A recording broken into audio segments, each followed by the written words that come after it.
जब किसी छोटे बच्चे को आपको कोई डिफिकल्ट बात कन्वे करनी होती है तो आप उसको साइंटिफिक अंदाज में नहीं समझाते हैं, आप उसको बड़े बड़े शब्दों से नहीं समझाते, क्योंकि वो उसकी समझ उतनी विकसित नहीं होती है, तो आप उसे सिंबल के माध्यम से समझा देते हैं।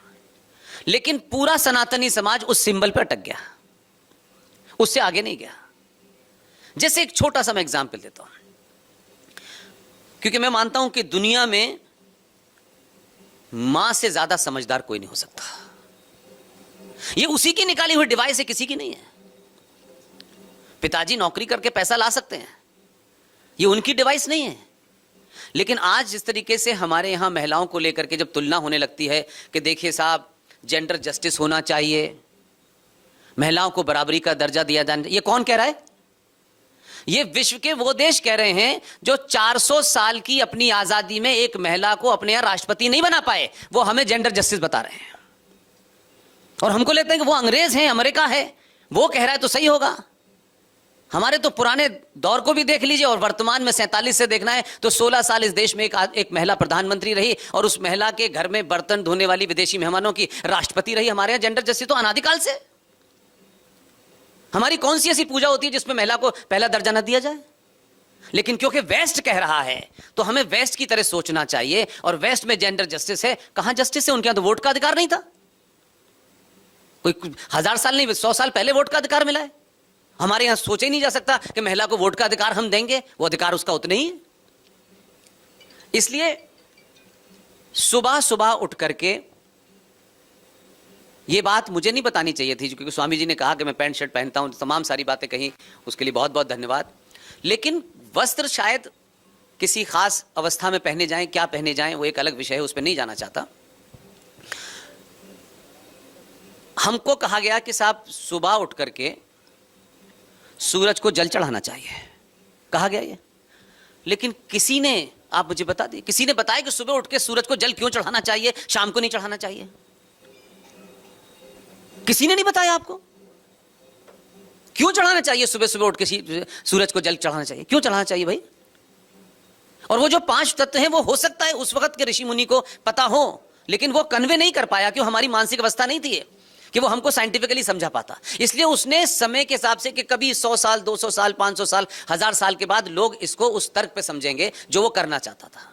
उस वक्त शायद हम नहीं विकसित थे कि वो हमको इतना क्वालिटी समझा पाता। उसने सारी चीजों को सिंबल से जोड़ दिया और हमने सिंबल को पकड़ लिया है, हमने उस तत्व को अभी भी नहीं पकड़ा हमने। तो सुबह उठ करके सूरज को जल इसलिए चढ़ाना चाहिए कि जो पूरा पर्यावरण है, जो रात भर कार्बन डाइऑक्साइड देता है, और जब सुबह सुबह वही पेड़ जैसे ही सूरज की किरण निकलती है वो पूरा का पूरा पर्यावरण और ऑक्सीजन देना शुरू कर देता है। और उस वक्त जब सूरज की किरण निकलती है और ऑक्सीजन से टकराती है, और आप जब सूरज की तरफ देखते हैं और जब जल चढ़ाते हैं, आंखें खोल के, आंखें बंद करके कोई जल नहीं चढ़ता है। हमारे यहाँ लोग नीचे करके जल चढ़ाते हैं, उस धार की तरफ देखना होता है। आपकी आंखें दोनों उस पानी से भेदती हुई सूरज की तरफ होती हैं, और उस सूरज से जो किरणें निकलती हैं वो पानी एक जगह आती हैं और आपके यहाँ पे लगती हैं। तो जो अग्नि आपको पूरे दिन के लिए, शरीर के लिए चाहिए होती है, वो सुबह सुबह चार्ज हो जाती है। इसलिए देना चाहिए, 12 बजे नहीं देना चाहिए। और उन 5 तत्वों में फिर कहा गया वायु। आज हमारे यहां क्लाइमेट चेंज की हजारों दुकानें खुली हुई हैं, विश्व में करोड़ों रुपया इस पर खर्च हो रहा है क्लाइमेट चेंज के ऊपर। पर्यावरण मिनिस्ट्री भी हमारे यहां बनी हुई है। लेकिन वो ऋषि मुनि हजारों हजारों साल पहले जानता था। उसने आपको शायद साइंटिफिक तरीके से नहीं समझा पाया होगा, लेकिन उसने ये कहा कि पूरे ब्रह्मांड में एक ही पेड़ है, इस पेड़ की पूजा करना। और हम पूजा के भाव का मतलब समझते हैं दिया जलाना और अगरबत्ती जलाना। यह आधुनिक दौर की बात है। जब उसने कहा कि उस पेड़ की पूजा करना, तो इसका मतलब है उसकी केयर करना, उसको साफ रखना, उसको जल देना। और आज भी दुनिया जमाने की बात कर रही है। तब हमारे ऋषि मुनि ने कहा कि उस पेड़ का नाम है पीपल, और पीपल को पूजने का मतलब ये नहीं है कि उसके नीचे दिया जला दो। जो मैं हर बार हरिद्वार जाता हूं और ऋषिकेश जाता हूं तो वहां पीपल के पेड़ के नीचे लोगों ने इतना दिया जलाया है कि पूरा तना ही जल गया है। अगरबत्ती लगा दी उसमें ठोंक ठोंक के। उसके नीचे दिया नहीं जलाना था, उसकी पूजा करके चावल नहीं चढ़ाने थे, लड्डू नहीं चढ़ाना था, ताकि चींटी खा के उसके खोखला कर दें। आप उस पेड़ को बचाएं, हर मौसम में पानी देंगे जल चढ़ाने के लिए, उसकी केयर करेंगे, क्योंकि वो पीपल है। और पीपल ही दुनिया के ब्रह्मांड में एक पेड़ है जो 24 घंटे ऑक्सीजन देता है। फिर आपसे कहा गया जल, तो जल तो समुद्र पी देता है, तो वो तो पानी नहीं पिया जा सकता। लेकिन उस जल को, जो हमारी संस्कृति है, जिस संस्कृति के हम मानने वाले हैं, जिन शब्दों के हम मानने वाले हैं, उसी में कहा गया मां।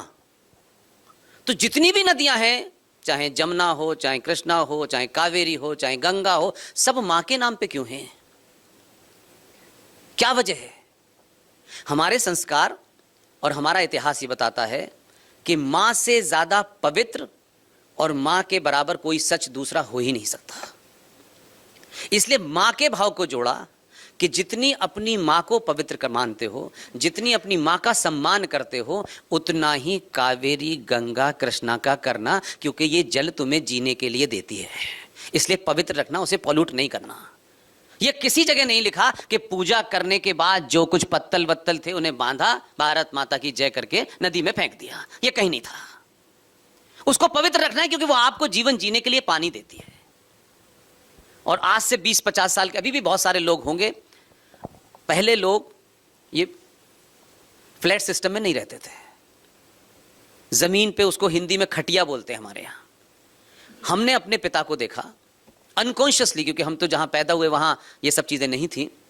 अभी भी बहुत सारे लोग हैं, आप चले जाइए, कि जब वो सोने के बाद जब सुबह उठते हैं तो जमीन पे पैर पहले नहीं रखते, पहले जमीन को करके सर पे लगाते हैं, क्योंकि यही आपको जमीन खाने के लिए सब कुछ देती है, उसके प्रति आप अपना थैंक्स करते हैं। तो ये पांचों क्रियाएं जो हैं, जिसे आज हम पूजा के तौर पे देखते हैं, उस ऋषि मुनि ने हमको यहां तक ले आया। उसने सोचा होगा हजारों साल के बाद लोग इसको समझेंगे तब बात होगी। तो ये पांचों क्रियाएं साइंटिफिक हैं,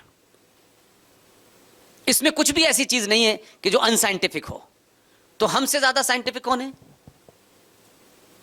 एक का भी मिसाल दे लीजिए। इसलिए मंदिरों की संस्कृति बहुत बात की है। राजा रवि वर्मा नहीं होते तो आज बहुत सारे मंदिरों में जो लक्ष्मी की मूर्ति लगी है वो राजा रवि वर्मा की बनाई हुई लगी हुई है। सरस्वती की मूर्ति राजा रवि वर्मा की बनी हुई है, जिनका कल परसों जन्मदिन था, 2 दिन पहले, जो केरल के अंदर पैदा हुए थे। तो सच को सच बोलिए, चाहे आपका शत्रु को अच्छा लगे या आपके अपनों को न लगे। ये बहादुरी इसलिए करिए कि हम झूठ झूठ झूठ झूठ बोलते बोलते हम दिन में ऐसे 50 झूठ बोल चुके हैं। इसलिए मैं मानता हूं कि आजकल एक युद्ध चल रहा है, और जो मीडिया का काम होना चाहिए वो भी शायद उसी तरीके से है, क्योंकि वो भी उसी समाज से आया है, हम भी उसी मीडिया में भी थे। इजराइल में और हमास में युद्ध चल रहा है, ये सब देख रहे हैं आप। पूरा भारत का मीडिया, जितने मैं जहां जहां मेरे दोस्त हैं मैं उनको अपने हिसाब से बता देता हूं, लेकिन एक लार्ज, हम लोग बातचीत में भी ये कहेंगे, इजराइल एक देश है और हमास एक आतंकी ग्रुप है। इन दोनों के बीच में लड़ाई हो रही है, लेकिन हर टेलीविजन पे कहा जाता है हमास और इजराइल के बीच में युद्ध चल रहा है। इसलिए मैं शब्द की महत्वता बता रहा हूं कि कितना अनर्थ होता है। एक शब्द है जंग, सुना है ना आपने? हम सब लोग खूब बोलते हैं, और यहां जो है वो ऊंचे पजामे वाला, वो तो दिन भर जंग ही करता है। तो यहां की उर्दू में तो आपको पता ही होगा कि जंग का मतलब क्या होता है। इसलिए जंग एक हमारे यहां स्लोगन बना हुआ है, हम तमाम सनातनी भी बोलते हैं, इश्क में और जंग में सब कुछ जायज है। इश्क, जंग और जायज, ये तीनों हमारी संस्कृति के शब्द नहीं है, ठीक है? इश्क में, जंग में सब कुछ जायज है, ये मेरी संस्कृति के शब्द नहीं है। लेकिन जंग के अंदर सब जायज है, युद्ध में जायज नहीं है। अनादिकाल से सारे युद्ध देख लीजिएगा, युद्धों के अपने नियम होते हैं। महाभारत के युद्ध में भी सब कुछ हुआ, लेकिन सूर्यास्त होने के बाद इधर के लोग उधर गए, दवा लगाई, सबके इधर के लोग उधर आए। ऐसा नहीं हुआ कि वहां गए और गर्दन काट दिए, ऐसा नहीं हुआ। और अनकॉन्शियस माइंड में, देखिए इसी को कहते हैं कि आपके पूर्वजों के संस्कारों से चीजें आती हैं जो आपके अनकॉन्शियस माइंड में रहती हैं, वो आज भी जिंदा है। और उसके मिसाल इसलिए बताता हूं कि आज की जनरेशन समझ पाएगी। भारत पाकिस्तान में कोई एक छोटा मोटा सा युद्ध हुआ, और भारत की फौज का एक साथी उधर रह गया, तो जो एक यूएन का जो चार्टर है वो ये कहता है एक फौजी जो है वो अपने देश को रिप्रेजेंट करता है, उसका इंडिविजुअल झगड़ा नहीं होता। तो मैं ये दोनों शब्दों को समझाना इसलिए चाहता हूं कि ज्यादा आसानी से आप समझ जाएंगे। एक भारतीय फौजी इस्लामिक रिपब्लिक ऑफ पाकिस्तान में रह गया, तो जो जंग के मानने वाले थे, जो जंग के नियम का पालन करते थे, उन्होंने उस फौजी की दोनों किडनी और दोनों आंखें निकाल के सौरभ कालिया को वापस भेजा। यस और नो? याद है ना ये घटना आपको? और हम युद्ध के नियम मान रहे थे, इसलिए हमने 1965 के 71 के युद्ध में 93,000 पाकिस्तानी इस्लामिक आतंकियों को यहां रखा, फौजियों को यहां रखा। और उस जमाने हमारे यहां गेहूं सुअर खाते थे अमेरिका में, वो यहां आता था। तब भी हमने 93,000 में से किसी एक की कमीज का बटन नहीं तोड़ा। ये युद्ध के नियम थे, हमने सबको वापस किया अनकॉन्शियस माइंड में। इसलिए शब्द कैसे अनर्थ करते हैं, ये मत कहिए कि युद्ध चल रहा है इजराइल और हमास में। ये जंग है, इजराइल युद्ध लड़ रहा है और हमास जंग कर रहा है, इसलिए दिक्कत हो रही है।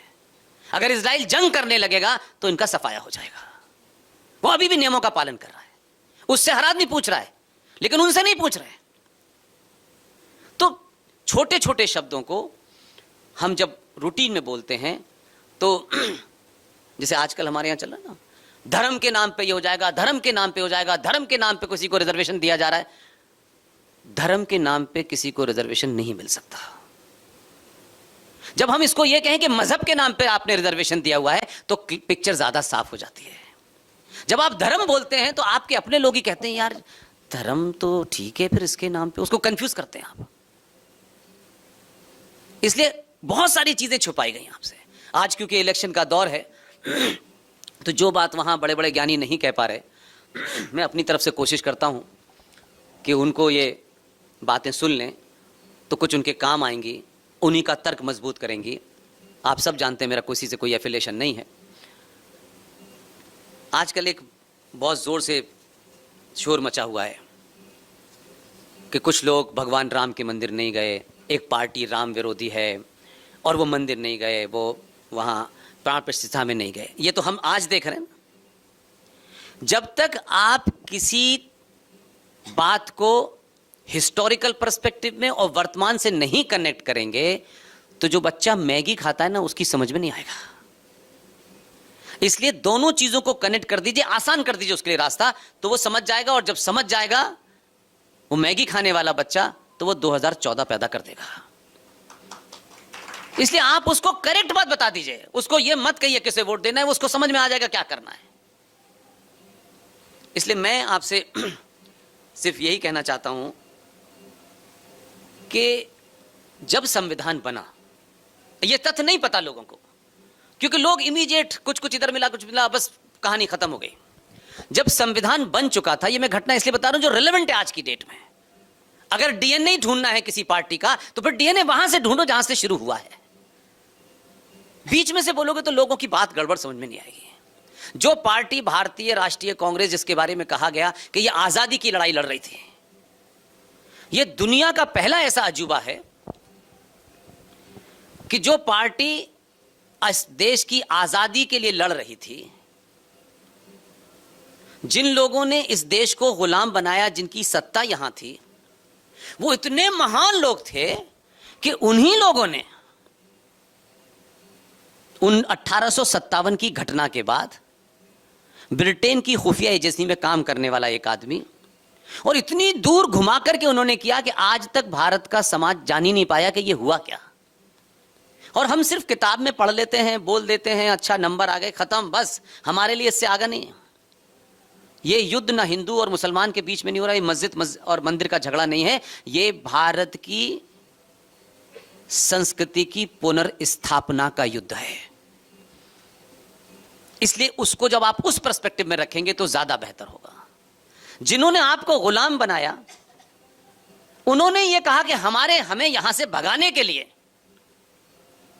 उन्हीं लोगों ने, जो ब्रिटेन के अंदर एक खुफिया विभाग का ऑफिसर था, प्लान करके 1857 के बाद अंग्रेजों को समझ में आ गया कि भारतीयों ने अगर हथियार उठा लिए तो जो वो मुट्ठी भर आए थे वो भाग जाते हैं।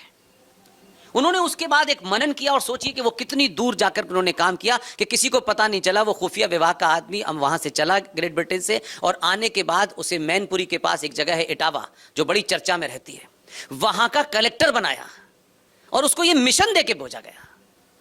और वो वहां आया, उसने अपना काम किया, और एक दिन उसने कहा कि भारत के अंदर जो लोग अंग्रेजी बोलने वाले लोग हैं, जो शाम को एक विशेष किस्म का पदार्थ पीते हैं, उन सब लोगों को कुछ कुछ को ढूंढा कि इसमें से ढूंढो कहां मिलेंगे। उन सबका एक क्लब बनाया और उस क्लब का नाम था इंडियन नेशनल कांग्रेस। जिस इंडियन नेशनल कांग्रेस की स्थापना जो आलू से सोना बनाने वाले बता रहे हैं कि उनके पूर्वज लड़े थे, उन्होंने उसको बनाने वाला एक अंग्रेज था, ए.ओ. ह्यूम, कांग्रेस की जिसने नींव रखी। और उस कांग्रेस के 6 से ज्यादा अंग्रेज अध्यक्ष रहे, और हर अध्यक्ष ये कह रहा था हमें भगाने के लिए हमने बनाई है, हमें भगाओ भाई, निकालो यहां से। और वो संगठन चलते चलते यहां आ गया। उस आदमी को एक मिशन के तहत किया गया और अंग्रेज यहां आ गए और चले गए, फिर कहानी खत्म। उसके बाद की कहानी आपको पता है। अंग्रेज जब यहां से जा रहे थे तो अंग्रेजों ने जाते जाते, जो अंग्रेज यहां रहे बड़े पैमाने पर, कुछ ने यहां महिलाओं से शादियां कर ली, भारतीय महिलाओं से, कुछ में जिसे आजकल कहते हैं ना लिव इन रिलेशन, उस जमाने में बहुत सारे ऐसे भी रिश्ते थे। और जब अंग्रेज जाने लगे तो देखिए उन्होंने कैसे कैसे काम करके गए। वो जाने लगे तो हमको बताया गया कि संविधान 1950 में बना है, और संविधान में ये, और संविधान में हम सुबह से शाम तक रट लगाते हैं। उसी संविधान में अंग्रेजों के कहने से एक धारा डाली गई है। उस धारा का नंबर है 333। किसी ने सुनी है धारा आज तक? 333, 333 धारा का नाम था। किसी ने सुनी नहीं?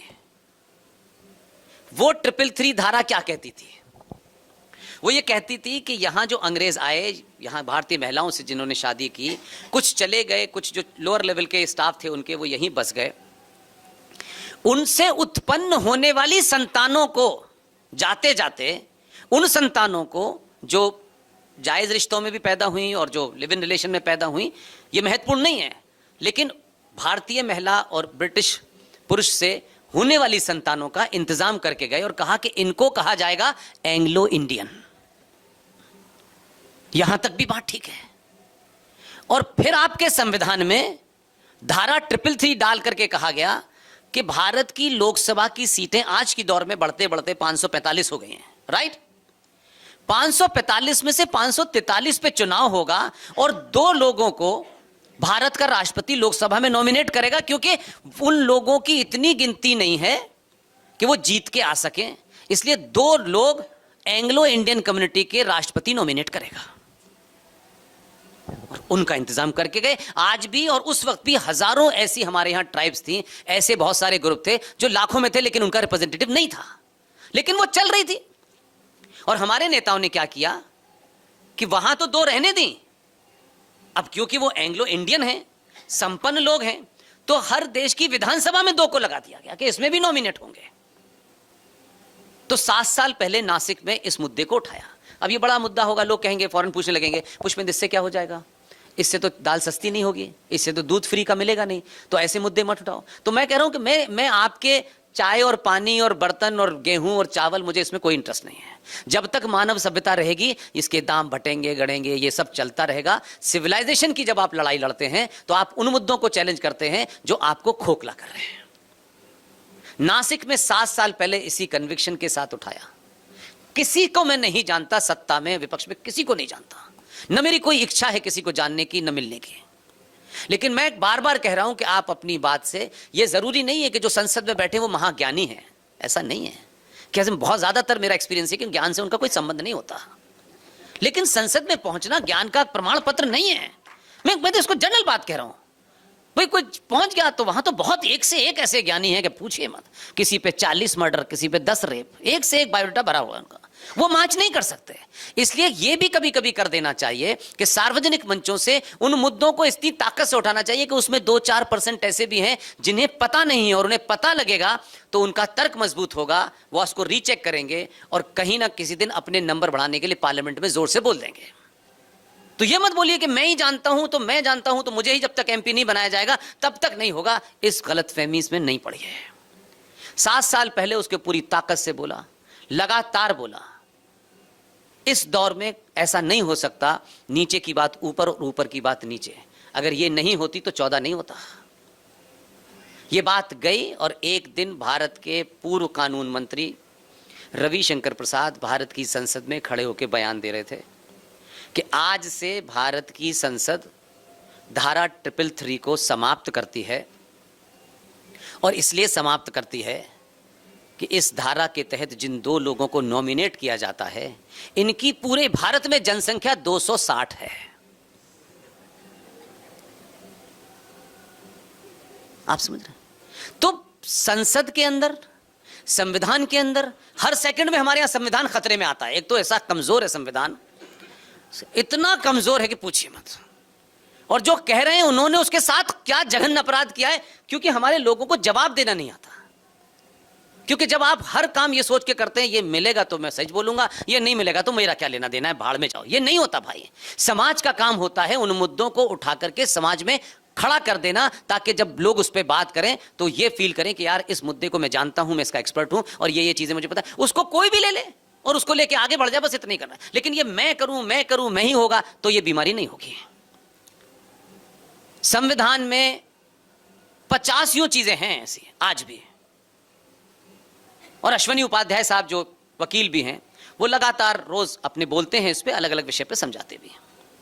लेकिन इसी संविधान में जब ये संविधान बन गया था करीब करीब, हम उन 2 लोगों की, नहीं मैं मानता हूं कि अगर कभी जो लोग हमारे बीच में नहीं हैं, नहीं रहे होंगे, लेकिन हमें अगर ये 20 साल 50 साल बाद भी बात ये पता चली कि यार ये वो काम करके गए थे, तो हम एक साधारण से लोगों को किसी भी मंच से किसी भी जगह अब उस बात को करते वक्त जो लोग चले गए, जो हैं नहीं, उनकी तारीफ करने में हमें दिक्कत क्या होती है, उनका नाम लेने में हमें तकलीफ क्या होती है?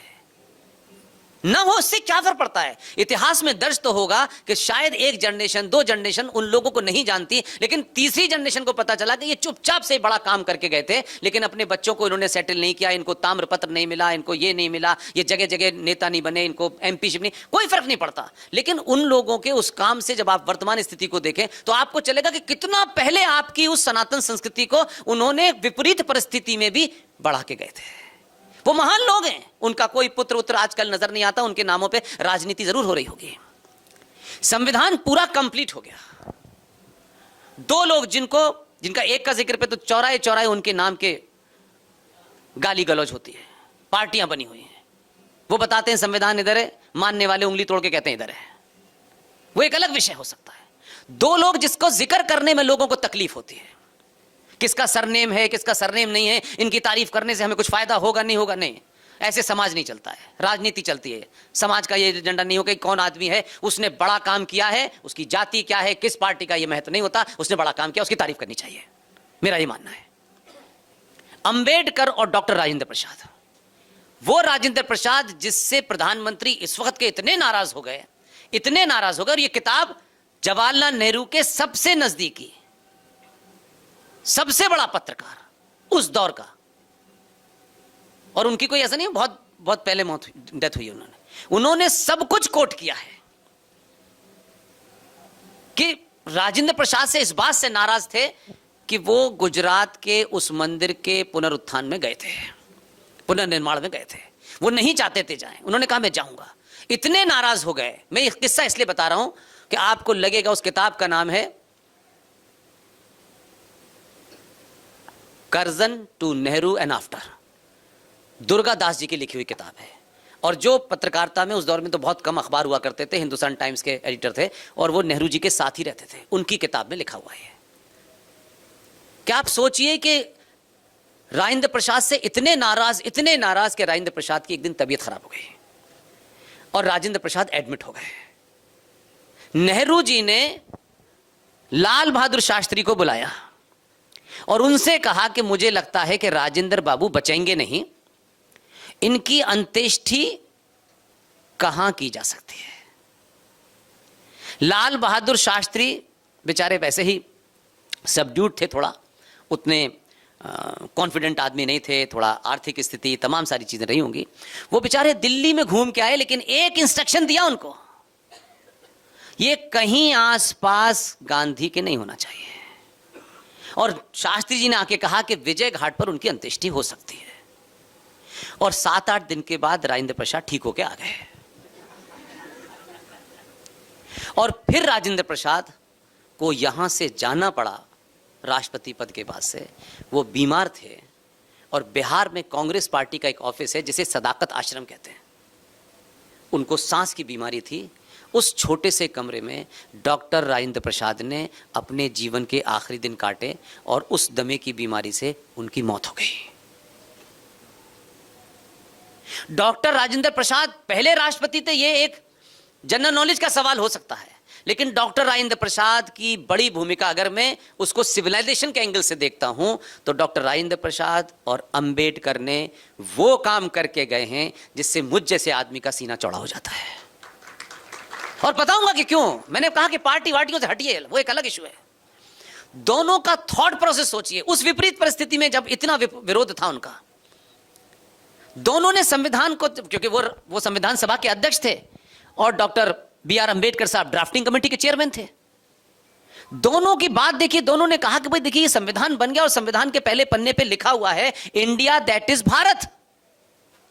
अगर आपको काम करना है और आपकी कोई बहुत अपनी निजी नहीं और एक राष्ट्र के रूप में कुछ करना होता है तो आदमी एक लाइन पकड़ के भी बड़ा काम कर देता है, और नहीं करना होता है तो मूक दर्शक की तरह 2013 में एक पार्टी 2013 में एक पार्टी जिसके 123 एमपी थे, सुबह से लेकर शाम तक हिंदुत्व हिंदुत्व हिंदुत्व की बात करने वाले लोग, 123 एमपी होने के बावजूद भी संसद के अंदर इस देश नहीं पूरी दुनिया में इस्लामिक वर्ल्ड में वो कानून नहीं बना जो भारत की संसद में बना। और 123 में से एक आदमी बाहर निकल के नहीं चिल्लाया कि ये भारत भूमि का सौदा हो गया है, इस कानून को पास कर दिया गया है, इस कानून के तहत भारत की पूरी भूमि हिंदुस्तान के हिंदू की नहीं है। एक नहीं बोला। आप मुझे बता दीजिए, आप सब लोगों ने कभी सुना हो कहीं आपने? 2013 में टेलीविजन पे लाइव होता था लोकसभा राज्यसभा, किसी संगठन ने बताया आपको? मेरी किसी से झगड़ा नहीं है, लेकिन ये सवाल इसलिए कह रहा हूं कि हर गली में 4 संगठन है, लेकिन मेरे दादा परदादा इस पूरी भारत भूमि का सौदे पे मोहर लग गई है संसद में, दोनों सदनों में, और कोई बोला नहीं, एक लाइन नहीं बोला। इसलिए मैंने पहले अपने शब्द में कहा, सच बोलिए।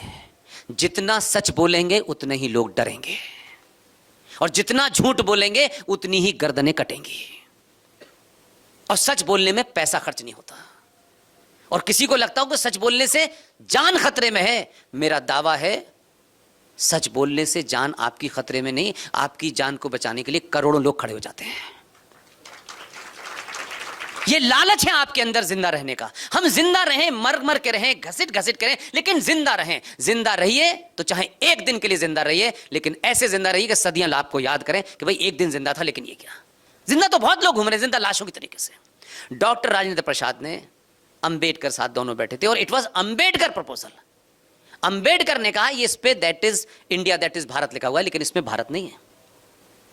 तब राजेंद्र प्रसाद ने कहा कि हम इसमें भारत कैसे ला सकते हैं, और उन दोनों के बीच में मंत्रणा हुई। और आप कहेंगे कि यह किस्सा मैं सुना रहा हूं तो पढ़ के सुना रहा हूं, नहीं। उस पूरी घटना में और उस पूरे काम में जो आदमी शामिल था उसकी उम्र उस वक्त कोई 22-22 साल रही होगी। उनका 2007 में देहांत हुआ है और वो सारी रिकॉर्डिंग करके गए अपने बेटे के पास, जबलपुर के रहने वाले हैं। मुझे ऐसे ही किसी प्रोग्राम में पता चला कि वहां रहते हैं, फिर मैं गया, मिला, वो सब सुना, तब मुझे लगा कि ये ओरिजिनल बात है, इसमें कोई गड़बड़ नहीं है। तो राजेंद्र प्रसाद ने अंबेडकर से कहा कि अगर भारतीय सनातनी सभ्यता में जो आज हमारे यहाँ कानून बन रहे हैं, राज्यों के केंद्र से कैसे संबंध होंगे, मौलिक अधिकार क्या थे, तो उस जमाने भले ही हमारे यहाँ मौलिक अधिकार शब्द नहीं होगा, लेकिन उनको हम किस तरीके से राजा के यहां उस राजमहल में ये सब चीजें हुआ करती थी, उन्होंने कहा हम उस दौर की सभ्यता के सिंबल के माध्यम से इन्हें जागृत कर देते हैं। तो आपके संविधान में जब संविधान बन गया, बन के तैयार हो गया, तो दोनों ये जानते थे कि फूल वाले चचा जो हैं उनका एजेंडा दूसरा है। उन्होंने उसको पता नहीं होने दिया, कितने भी ये बात नहीं आई ना पब्लिक में। दोनों लोगों ने खामोशी से उसकी तैयारी की। और बंगाल के अंदर एक जगह है शांति निकेतन, उस शांति निकेतन में एक बेहतरीन इंसान जिनका नाम था नंदलाल बोस। नंदलाल बोस उस जमाने के सबसे बड़े आर्टिस्ट थे। उनसे संपर्क साधा गया और उनसे कहा गया कि ये संविधान की कॉपी है और हमारे पास एक भी दिन नहीं है, मुश्किल से इतने ही दिन हैं, और इसको पढ़ें और इसके जो जो चैप्टर लिखे हैं उन चैप्टरों के हिसाब से अनादिकाल में हमारे यहां क्या करा जाता था उसको